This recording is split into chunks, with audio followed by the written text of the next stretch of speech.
You're watching How Leap. Let's learn how to see your Reels watch history on Instagram. Open the Instagram app on your phone and make sure you are logged into your account.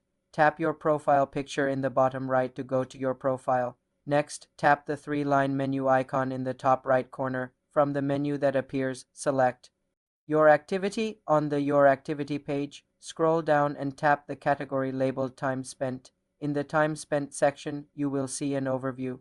Tap on the option that says See Your Activity. This opens a detailed log of your recent interactions. Now, at the top of this screen, tap the Filter by Type option. From the list of activity types, select Reels. Your screen will now display a chronological list of every Instagram Reel you have recently watched. You can scroll through this list to review your full Reels watch history. This history typically goes back several days or weeks. To remove a specific reel from this history, tap the three dots next to that reel entry and select Remove from History. You can also manage your overall Reels preferences and controls from the main Your Activity page to influence what content is suggested to you. For more simple computer tutorials, subscribe to the channel.